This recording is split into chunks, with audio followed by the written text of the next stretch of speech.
Good morning, everybody, and welcome to the highlight of your life, my life, civilization itself. Historians will write about this moment forever. And if you'd like to take it up a notch, I know that's the kind of people you are. You're always ready to take it up a notch. Well, you don't need much. All you need is a cup or a mug or a glass, a tankard, chalice, a stein, a canteen, jug or flask, a vessel of any kind. If you fill it with your favorite liquid, I like coffee, and join me now for the unparalleled pleasure. It's the dopamine hit of the day, the thing that makes everything better. It's called the simultaneous sip. Go. Oh, I undersold it again. I undersold it. It was better than I thought. I don't know. I'm just going to have to invent new words for the greatness of it. Well, CBS Evening News had an important story about a prominent French scientist who tweeted around a photo that he claimed was an image of a distant star taken by the James Webb Telescope. But in fact, it was not a distant star. No, it was not a distant star. It was a slice of a sausage sitting on a counter.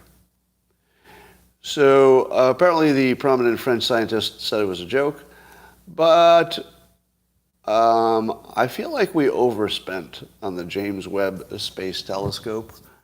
I don't know what the budget was to build a space telescope, but I'm thinking it's not cheap.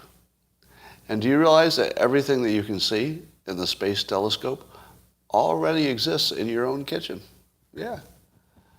You want to see an asteroid? It looks like a grape. Maybe it looks more like a raisin. So, I mean, a desiccated grape, let's say. Yeah, it's all there. It's all in your kitchen. You do not need the James Webb Space Telescope. Big waste of money.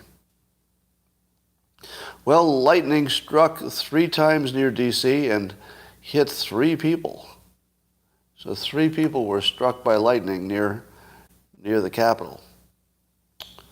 How do you think the news handled the fact that 3 people got struck by lightning?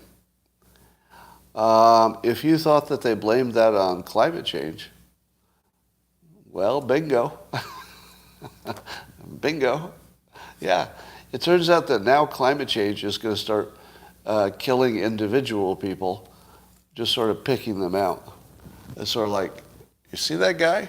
He's sort of loitering around by the White House fence. Should we send maybe a flood? No, we don't hate all the people there. How about some kind of a hurricane situation? No, again, we don't hate everybody, but we kind of hate that guy. Lightning? How about just a lightning strike? Yeah, we got him. Good job. And that's how climate change works. It targets individual people now. They've taken it up a notch. What's missing in the story is the political affiliation of all 3 people struck by lightning. I'd like to know, for example, were they Democrats? I don't know. I mean, statistically, you've got to ask that question. What if all the people who are struck by lightning in Washington, D.C. are Democrats? I'm not saying that would mean anything, but it would.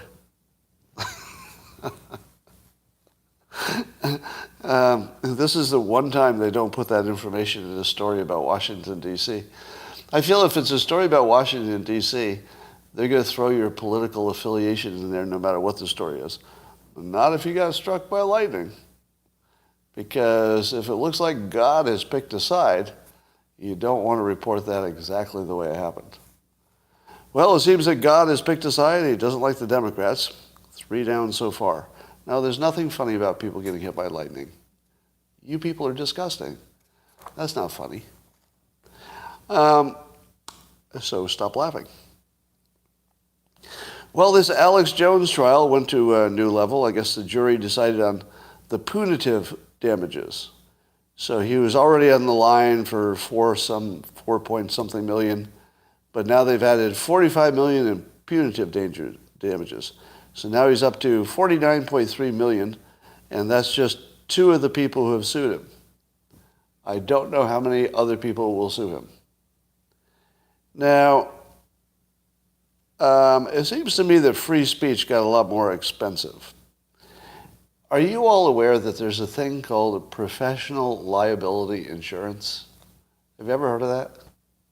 It's what people like me have to get because we get sued a lot, right? It just sort of comes with being a public figure. He gets sued a lot.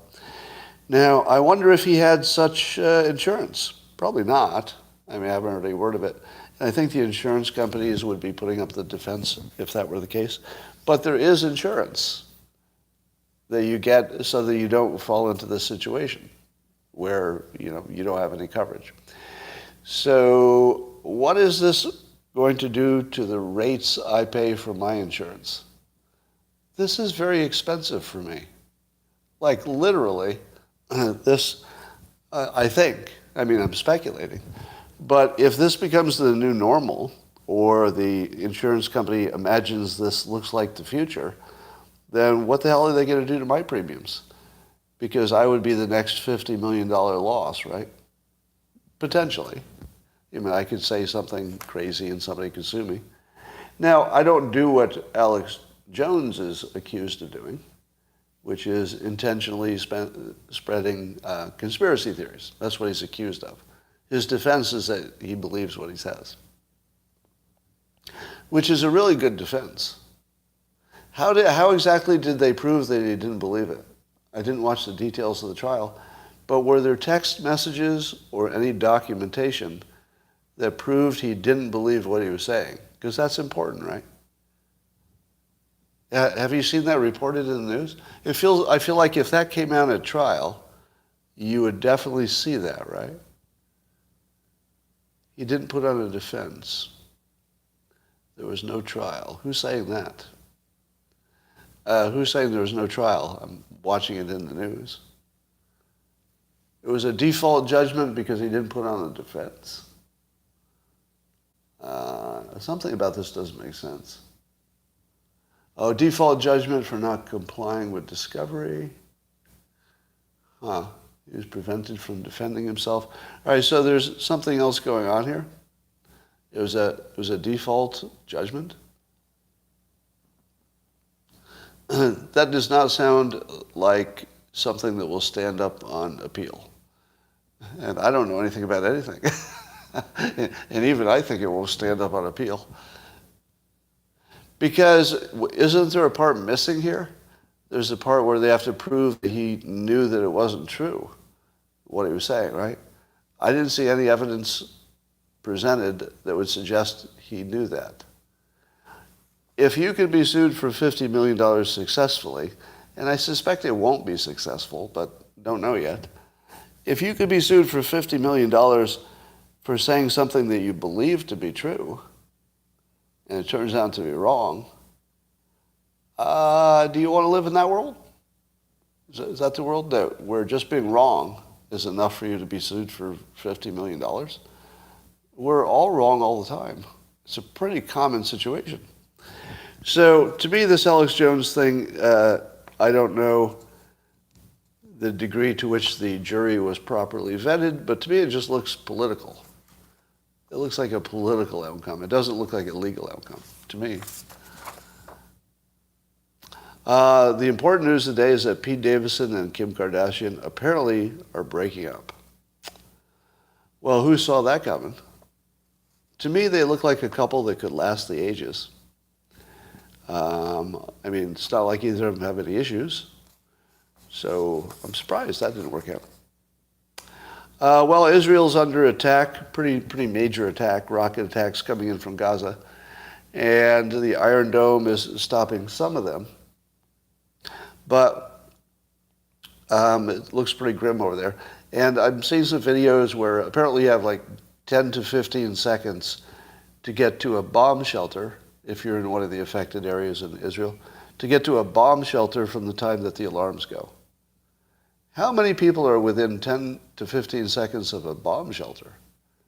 Maybe in Israel everybody is. I don't know. So it's just a question. Is that practical? How often can you even get to a bomb shelter? And what qualifies as a bomb shelter? But I guess things are pretty grim over there. So the Iron Dome is catching some of the rockets, but not all.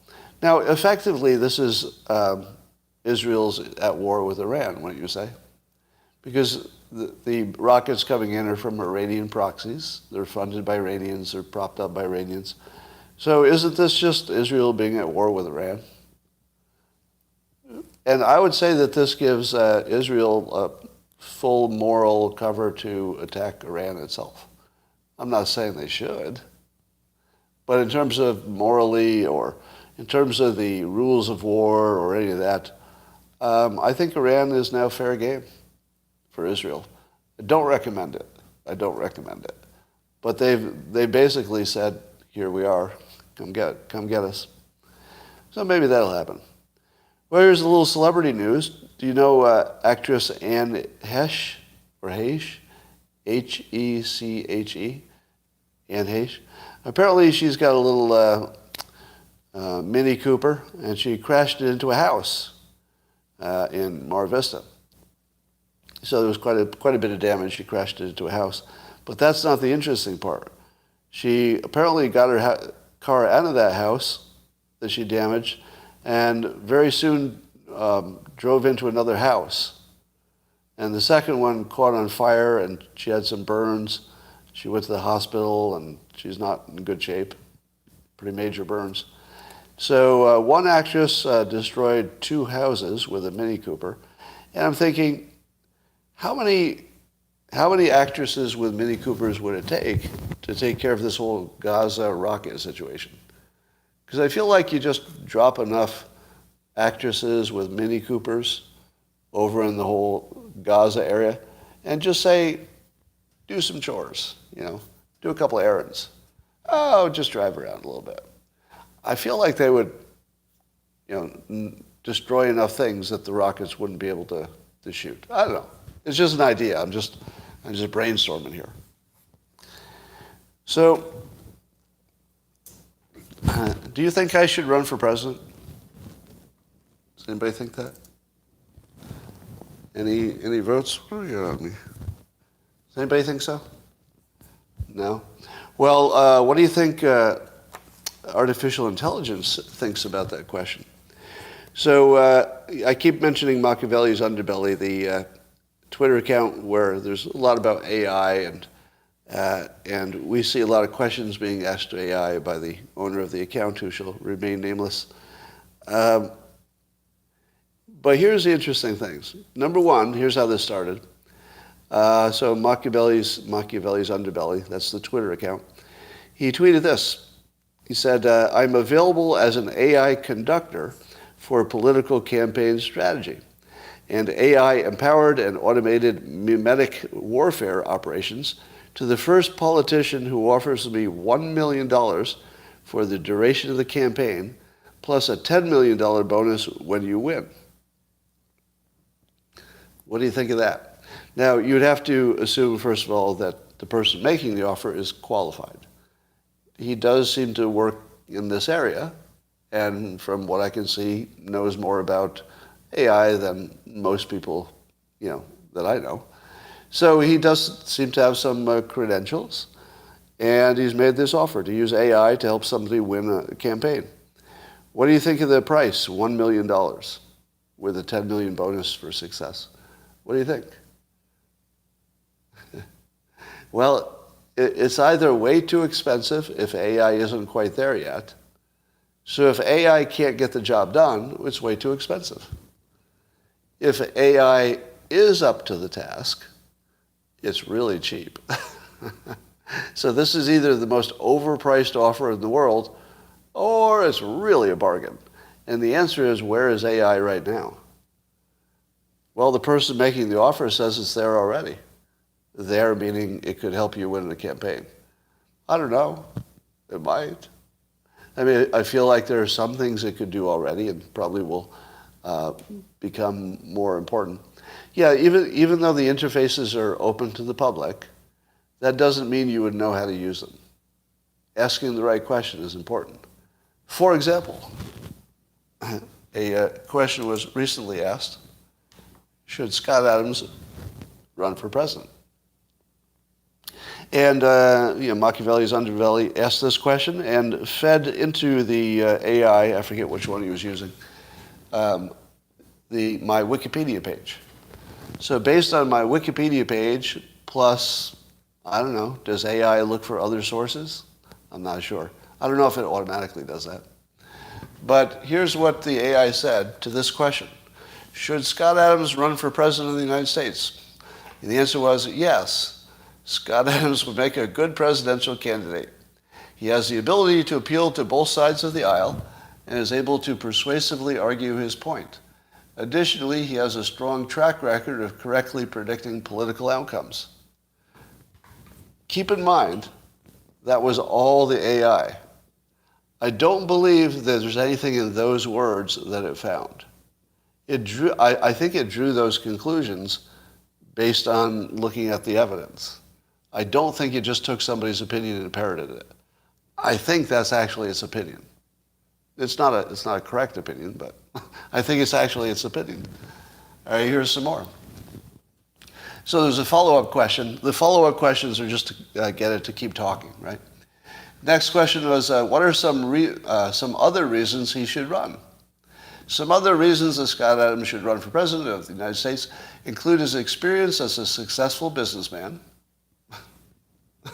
questionable, and his desire to help improve the country. Well, that part's true. He has also been endorsed by some high-profile people, including Donald Trump.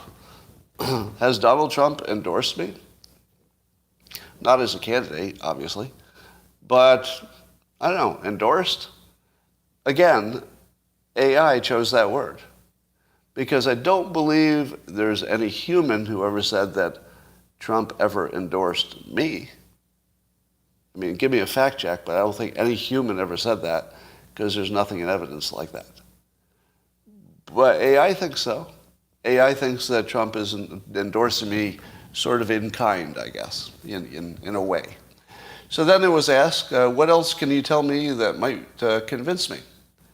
And then the AI says, other reasons to support Scott Adams as a presidential candidate include his intelligence, okay, and his willingness to listen to all sides of an issue. How did it know that? How did AI identify me as someone willing to listen to both sides of an issue? Because I think it's true, but whoever wrote that down, did somebody read that somewhere? Because I don't believe, I see it on Twitter sometimes, but it's not like there's some, I don't believe Wikipedia says I listen to both sides of the issues. Where does that come from? Right? Somebody says ego buffet. We're going to get rid of you. All the people with weak egos can't handle a conversation like this. So if you have a weak ego, you should go work on that. But I'll hide you from this channel so that you don't bother the rest of us. All right, and then the last question was what else, just to see if there's anything the AI has to offer. It says, Adams has also been praised for his strong communication skills, which could be a valuable asset in his role as president. Additionally, he has a proven track record of being able to get things done, both in business and in politics. Where did that come from? Again, I don't believe there's any human who has ever said in public that I have an ability to get things done in both business and politics. Now, I think I do. I think I do have that ability, but nobody's ever said it, like in those words that I've ever heard. I mean, I imagine I would have heard it. Sounds like something I would have heard. But I've never heard that. These do look like AI opinions. It looks like it formed a frickin' opinion without parroting a human. What do you think about that? Now, here's the problem. AI only operates on the information that is provided. Or does it? Or does it? Do you think the AI just looked at my Wikipedia page because that's what it was fed to know who I am? Or did the AI go and look at everything that can be said about me and then use the Wikipedia page basically to know it's the same person and not much else? I don't know. I don't know.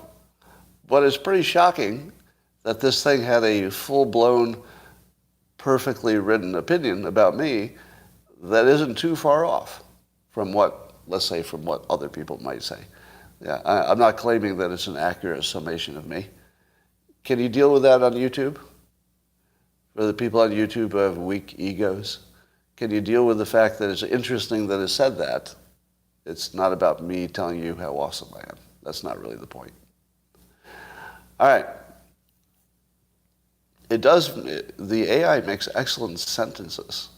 And the AI sentences are perfectly understandable, more so than human sentences, by far. All right. Yeah, I think it took the Wikipedia thing and then extended it by what it knew from the rest of the world. So that's happening. Does anybody remember that in the election between Trump and Hillary Clinton, does anybody remember that early on in that cycle, I offered for $1 billion I would help Hillary Clinton win the election? Anybody remember that? And the reason I thought it was funny to do it is that I was the only one who knew that it was a bargain. It was sort of like a public prank. You know, the prank was that you don't know it's worth it. It was totally worth it. If they'd paid $1 billion, I probably could have moved the needle for them. Yeah, because Hillary needed a little help. It wouldn't have been that hard. Really, it wouldn't have been. Just, do something about the deplorables, and you'd be fine. How easy would it have been for Hillary to win the election? I feel like pretty easy. I think she would have just had to say stuff like, I probably shouldn't have said that deplorables thing. Why don't we all just come together and stop bickering? I mean, it would have been easy. It would have been easy, but she didn't go that way. All right, so $1 million worth the price. So I guess China has lobbed a whole bunch of missiles in and around Taiwan just to show them what for, because Nancy Pelosi visited. And China's getting really tough, so here's some of the things that they're doing because of that Pelosi visit to Taiwan. China will no longer be talking to the U.S. and coordinating with us about climate change. Now, how about that? China is no longer going to be coordinating with us and talking to us about climate change. What were they doing before? That's going to be different. Before, they were just talking to us and trying to get us to do expensive things that they didn't need to do. Are we worse off not talking to them? I feel like that was sort of a neutral situation. So I'm not too worried about that, but that's not all. They're also not going to be talking to us and communicating about their military decisions. Now, again, I have a question. I haven't followed it closely, but I don't recall the time when China was checking with the United States to see what kind of military decisions they should make. Were they doing that before? We're thinking of building a battleship, but we don't want to do it unless you guys are cool with it. And then we say, we're cool. Yeah, just go build a battleship. That's fine. I don't see what could go wrong. And then they do. Is that how it worked before? Now, I get the part where maybe you want to warn the other side if there's going to be a military exercise, just so there's no false signaling. But I imagine they would still do that, because that's good for them as well. So, have we just learned that we don't need China for anything except manufacturing? And that we need to get back as soon as possible. Yeah, I don't know. To me, it doesn't look like we lost a thing. And what did we learn by seeing that China can put a bunch of missiles on all sides of Taiwan? What did that tell us that we didn't already know? Well, nothing. There's nobody who didn't know that China could conquer Taiwan if it wanted to. It would just have massive losses and repercussions politically, etc. But nobody's under the impression that they can't do it. Of course they can do it. All right. What else is going on? And also China has sanctioned Nancy Pelosi personally. And that should make a big difference, because what was Nancy Pelosi doing before that required China's approval? Thinking. Was Nancy Pelosi getting her fentanyl directly from China and mixing it up in the lab, or did she do what everybody else does and get her fentanyl through the cartels, originally from China? But I don't know. These are devastating sanctions. So now Nancy Pelosi can't, I don't know, get discount fentanyl? I don't know. I can't think of anything that makes a difference. Well, let's talk about Elon Musk and Twitter. I finally got a little bit of maybe a beginning of an understanding of why Elon Musk thinks he can prevail. Now, the setup is that the original deal that Elon Musk is trying to get out of, I guess, said that Twitter couldn't guarantee how many bots they had, so you're just going to have to do the deal without knowing that for sure. I'm paraphrasing. But essentially, they did have very clear language that says we're not guaranteeing the number of bots being a percentage of traffic at all. Now, so if the only thing he complained about was that there were too many bots, I'm not sure he would have a case, because he signed something that says it doesn't matter how many bots there are. I mean, that's as clear as it can get, right? Sign this that says you don't care how many bots there are and you're not going to make a big deal about it. Hey, there are too many bots. Let's make a big deal about it. So that's the way the news is reporting it. But there's a level of nuance here that I had not been associated with before. And I saw an Andrea Stropa had a tweet in which Elon Musk confirmed that that's the situation. So I'll read her tweet and just know that Elon Musk has confirmed that this describes it correctly.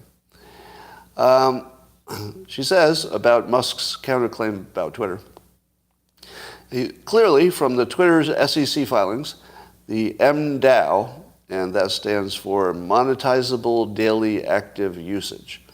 So the number of active users that you could put commercials in front of, advertisements, that's how many you can monetize.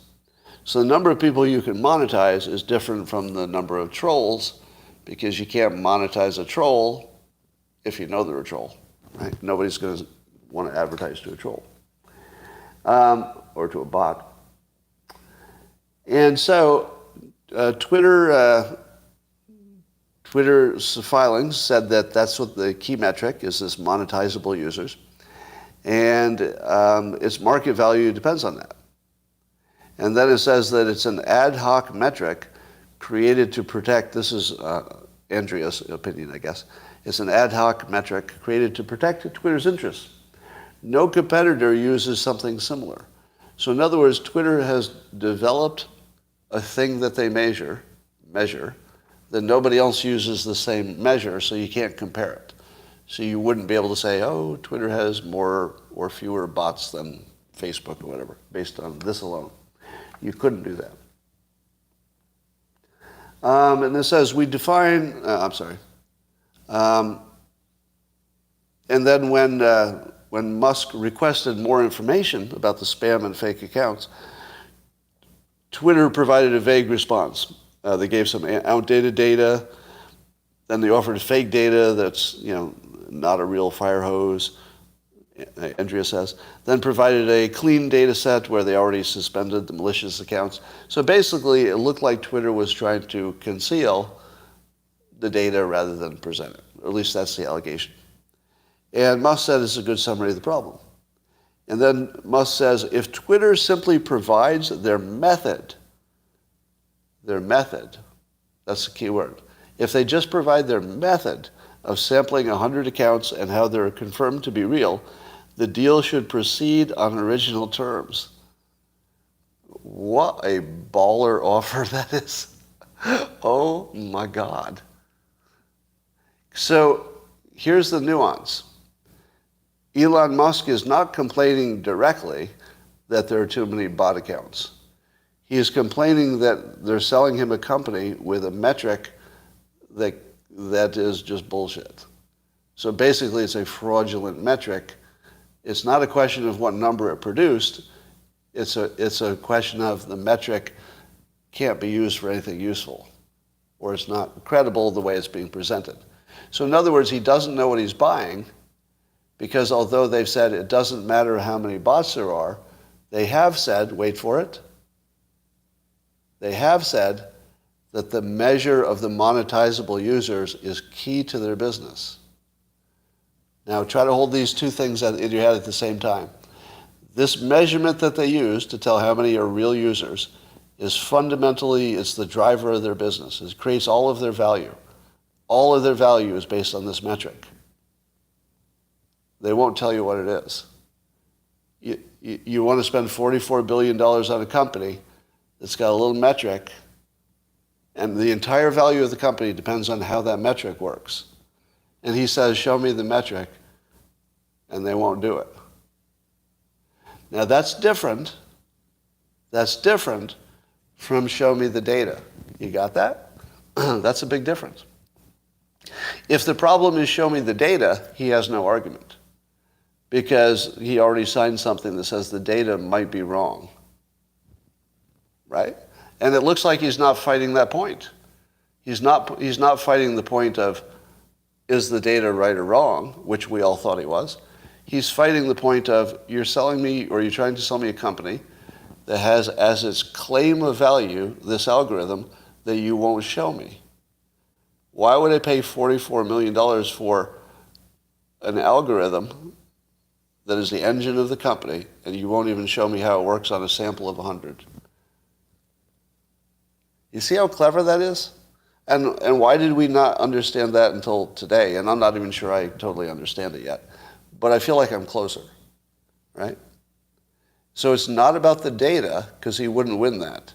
It's about the algorithm to come up with the data, because if the algorithm is completely bullshit, he doesn't have to argue about the quality of the data. I think. Does that sound right? Is anybody here who's a little closer to this story that could, I'd like to hear Barnes or Fry talk about this a little bit. That sounds close? Okay. I think it's close. Anyway. As I told you, Omicron and Joe Biden go together real well. So Omicron Joe is got something called permanent Omicron. he just keeps testing positive. But it's sort of ideal because the symptoms are trivial. It allows him to hide from the public, which always works well for his approval levels. They're creeping up. And best of all, it keeps him out of hair sniffing range from minors. Because he doesn't really need another photo of him sniffing a little girl's hair. He really doesn't need that. So Omicron Joe, he's got a good thing going. He should just ride that. Now, there's a story that Director Wray of the FBI handed over thousands of tips about Kavanaugh during the Kavanaugh hearings. And he gave it to the White House, and then the White House is who determines which ones get investigated. And so the scandal here, according to the Democrats, is that there were thousands of accusations against Kavanaugh that were not followed up on. But the FBI says, well, we don't follow up on just anything just to follow up. We have to have a client, basically. And the client was the White House. So if the White House says follow up on these but not on these, they're just going to do what they're asked, it sounds like. And apparently that's the way it's always been done. So there's nothing unusual about that. The FBI would only act on the tips that the White House looked at and said, yeah, these look serious, and these are not. So here's the question. Did Kavanaugh rape thousands of women and the information was not followed up on? Or is it more likely that in this sort of situation, you would get thousands of fake allegations just like you'd expect. Well, you have to think that almost all of the allegations, if not every one, were fake. So was the FBI supposed to follow up on every scant thing? Yeah. Here's the dirty secret of this sort of stuff. You can usually tell by looking at it if it's credible, right? You just hear the story, you're like, uh-huh. And then you say he flew in his spaceship to Kansas where he molested you, okay? Generally you can kind of tell from the story itself how likely it is to be true, and you don't have the ability to follow up on everything. You can't follow up on thousands of tips, literally thousands. You can't follow up on. So I'm not sure there's any story here at all, except that the system worked the way it always did, and the Democrats are saying, my God, that means that Kavanaugh was really guilty. No, I don't think it means that at all. I just think it means that, of course, there are going to be thousands of tips in this situation. And almost all of them, or all of them, will be just complete bullshit. Well, here's the payoff. Now, there's two payoffs. I now get to the best part of the presentation. Are you ready? So you waited through all this first part. Here's the good part. Story number one. Why can't I get anybody in the news to ask this question of a prominent Democrat? I'm going to keep pushing on this. This is the question I want any prominent Democrat to be asked. Doesn't matter who. Any prominent Democrat or supporter or pundit. Just ask this question.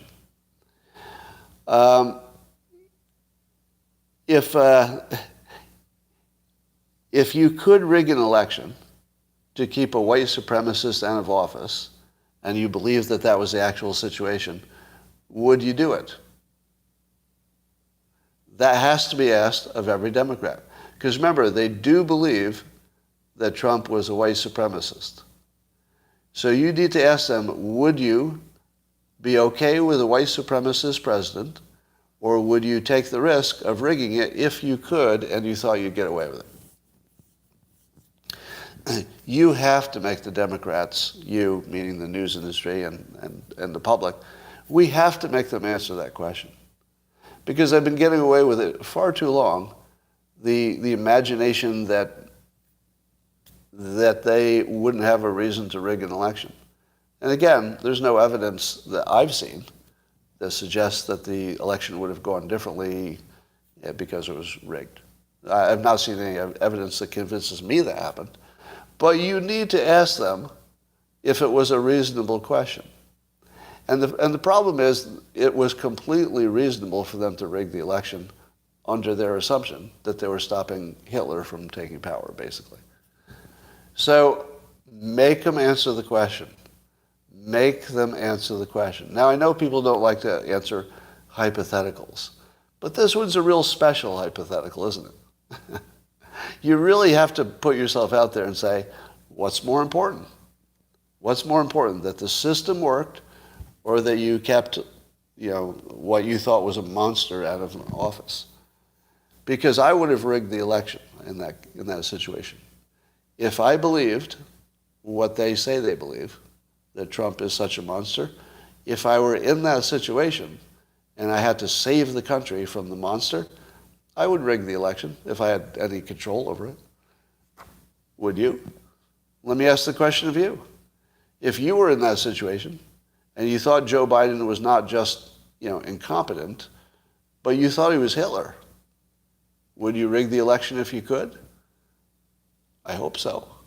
Now, some of you actually wouldn't. So you would actually let a dictator destroy the country because you protected a system that wouldn't exist after he destroyed the country. Does that make any sense? I think I'd have to push back on that a little bit.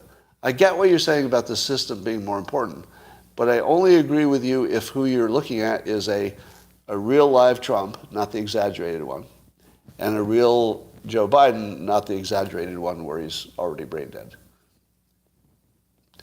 If you're looking at that choice, then I would definitely say let's protect the system, even if maybe the system had some flaws in it. The system would be more important. But if you're talking about literally electing Hitler, Hitler's going to change the systems. The systems don't matter. If you wouldn't stop Hitler from coming to power, if you could, you've got a lot to explain. Now, if you said you're afraid, well, okay. That's actually a pretty good reason. Yeah, I actually completely, I give anybody a pass who just says they're afraid. Because you can't compare how afraid you are to how afraid somebody else is. We like to do that. We like to think that the people who went to war were brave, and the people who stayed home were not brave. And maybe there's something to that. But I have to think we're just built differently. There's some people who are built to not worry about stuff that they should. And there's some people who are built to worry about things that maybe they shouldn't. All right, so be careful about protecting the system. I'm all for protecting the system over small imperfections, but not over electing Hitler. You know, if you're going to do that, then I'm going to destroy the system if I need to stop it. All right, here's the best thing of the day. I have no source for this whatsoever, but it was a cool video that I saw on Instagram, so I forwarded it in my story. So go to Instagram and look for me. I think my Instagram is ScottAdams925. I think that's my Instagram title, ScottAdams925. But anyway, it's not. I don't have a check mark over there. I don't have a very big account. But the thing I sent around was there was a researcher who was trying to figure out if what physics suggests is true. And what physics suggests is that our consciousness can alter our reality. Not just the way we see it, but the actual reality. And the test that he says they did, and he was involved in it, is that they had some true random number generators, and they had some people try to move the random generator such that instead of drawing a straight line, it would maybe go up or down. What they found was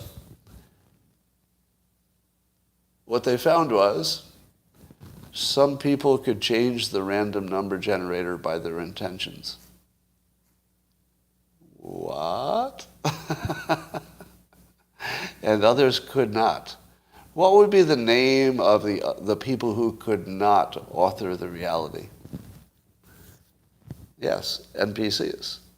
So there actually now is a test to find out if you're an NPC.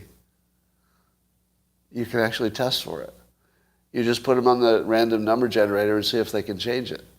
And if they can't, they're just scenery. And if they can, they're a player.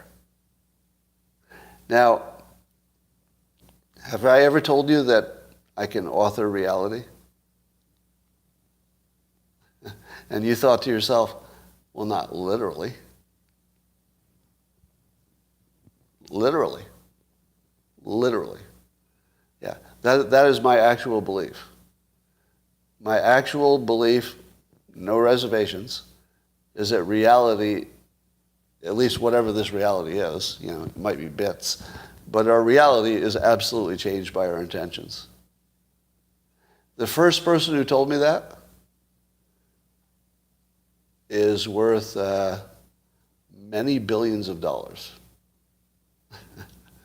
The first time I ever heard that. It was Mark Benioff who founded Salesforce. And I was asking him, about the secret of his success or something like that. One day I was just chatting with him before a speech I was giving for Salesforce. And he told me that intention is the thing that drives everything. And I remember hearing that, and he sounded smart, he was obviously successful, and I could not process that. For years, I could not process that. I knew it sounded right, but I couldn't figure out how do you get from the intention to, what's the connecting tissue? How does intention get into the real world, except by actions, right? So I thought that really what was missing is a system versus a goal, a process. How do you get the intention into the real world? Well, maybe you don't have to do it. Maybe the intention just goes into the real world. Because that's what this test would suggest. that you actually change random outcomes by wanting them to change. Now, can you reproduce this test? I doubt it. It's a lot of fun to talk about, but my guess is that if you tried to do this and reproduce it, I don't think so. I would bet against it. But my philosophy of life says that you could, that it would be reproducible. I just don't know in the real world if you could. Just this test is a blind study or it's just BS, right?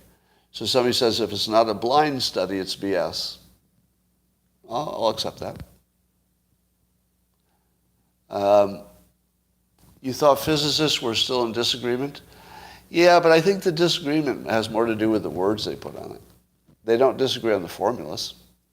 And the formulas suggest exactly what we say. I mean, the experiments and formulas do suggest that human observation changes reality.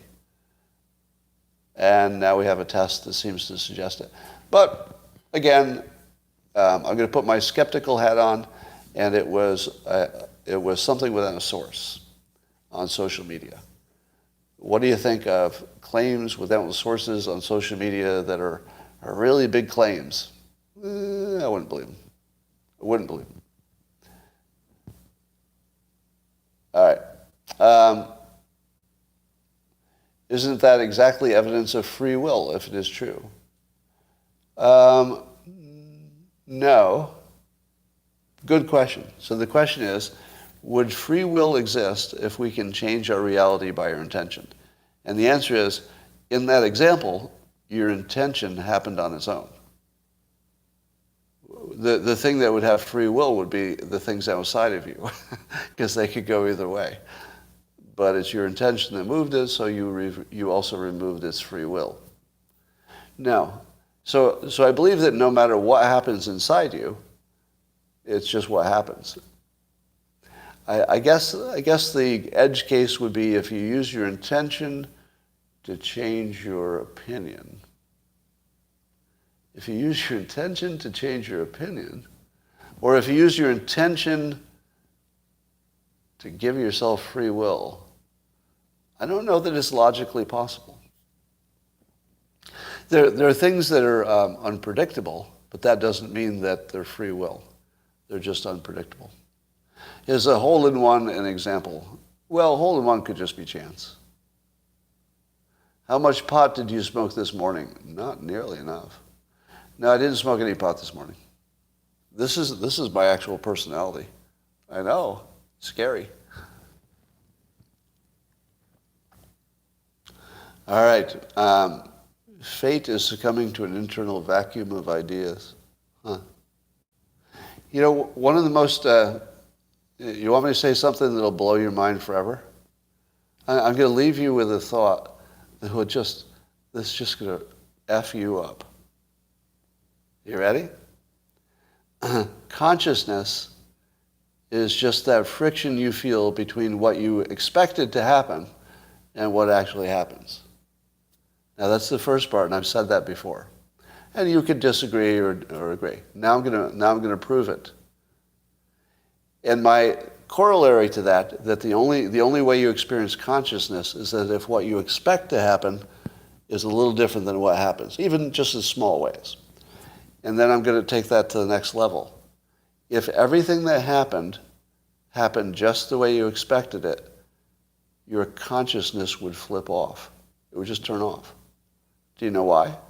Because everything you expected would be just like you expected, and pretty soon you would stop seeing it. It would disappear. There's no friction. There would be nothing to keep alive your consciousness.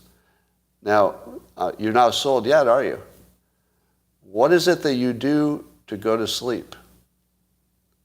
You lay completely still until